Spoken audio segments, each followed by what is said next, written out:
বীৰ লাচিত থানাৰ সাংগঠনিক সচিব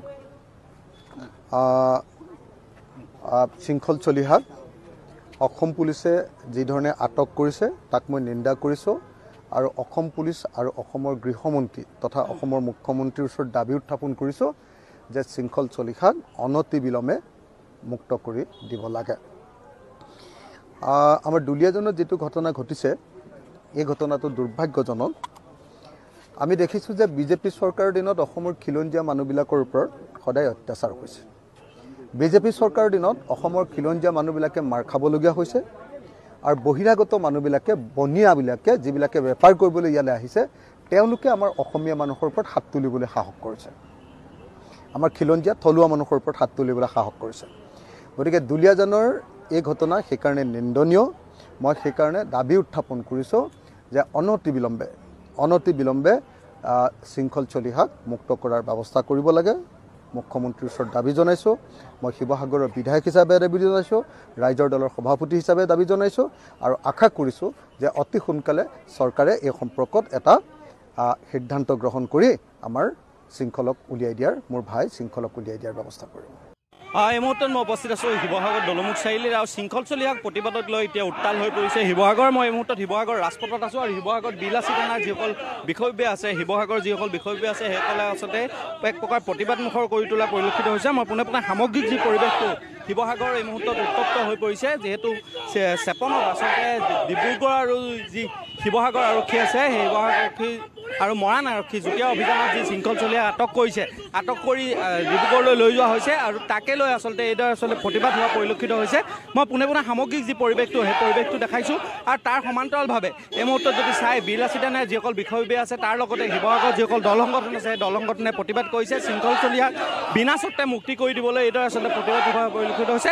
এক কথাত ক'ব গ'লে আচলতে দুলীয়াজনৰ পিছতে দেখা গৈছে শিৱসাগৰ এই মুহূৰ্তত উত্তাল হৈ তোলা পৰিলক্ষিত হৈছে। এই মুহূৰ্তত পৰকজ্যোতি দাস আছে, আমি অনুসূচিত ছাত্ৰ সন্থাৰ যি পৰকজ্যোতি দাস আছে, মই এই মুহূৰ্তত পৰকজ্যোতি দাসৰ পৰা কিছু মন্তব্য ল'বলৈ চেষ্টা কৰিম। শৃংখল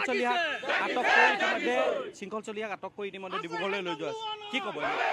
চাওক, আচলতে আমি কোনখন অসমত বসবাস কৰি আছো এই কথাটো ভাবি আমি সন্দিহান হৈ পৰিছো। এগৰাকী তনুচাহী যিগৰাকী বহিৰাগত হয়, হাজাৰ অসমীয়াই দাবী জনোৱাৰ পাছতো কিন্তু সেই তনুচাহীক অসম পুলিচে কিন্তু আটক কৰা নাই। আটক কৰিছে কাক? তনুচাহী নামৰ বহিৰাগত সেই মহিলাগৰাকীক, যিগৰাকীয়ে সমগ্ৰ অসমীয়া জাতিটোক অপমান কৰিছে।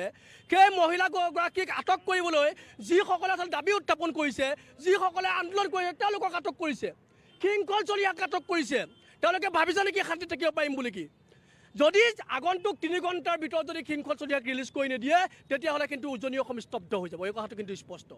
আৰু এটা কথা ক'ব খুজিছোঁ যে অসম পুলিচে আৰু অসম চৰকাৰে যদি ভাবিছে এনেকুৱা ধৰণৰ তেওঁলোকে যি অসমীয়া বিদ্বেষী মনোভাৱ, এনেকুৱা ধৰণৰ অসমৰ বিৰুদ্ধে কৰা যি চক্ৰান্ত, অসমীয়া যিসকল জাতীয়তাবাদী নেতা তেওঁলোকৰ বিৰুদ্ধে তেওঁলোকৰ যি চক্ৰান্ত, এইবিলাক যদি তেওঁলোকে অনতিবিলম্বে বন্ধ নকৰে তেতিয়াহ'লে কিন্তু অনাগত ভৱিষ্যতত এই চৰকাৰখনেও ইয়াৰ পৰিণাম ভুগিব লাগিব, এই প্ৰশাসন ব্যৱস্থাটোও ইয়াৰ পৰিণাম ভুগিব লাগিব।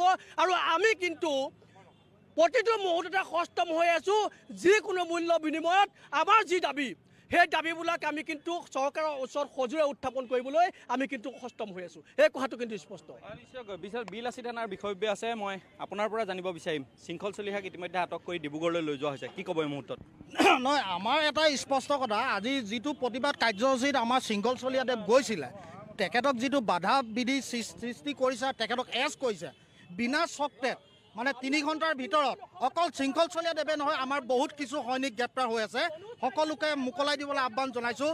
যদি তেখেতলোকক বিনা চৰ্তে যদি আহ্বান নিদিয়ে অহা কালিলৈ আমি শিৱসাগৰ বন্ধ কৰিবলৈ আমি বাধ্য হ'ম, যদি চৰকাৰে বিচাৰে। এইটো স্পষ্ট কথা।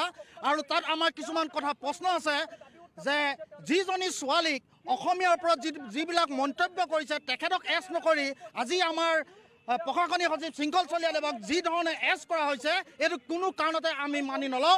আমি তেওঁলোকক আমি গৰিহণাৰ যোগ্য দিছোঁ আৰু অসম পুলিচকো আমি গৰিহণাৰ যোগ্য দিছোঁ।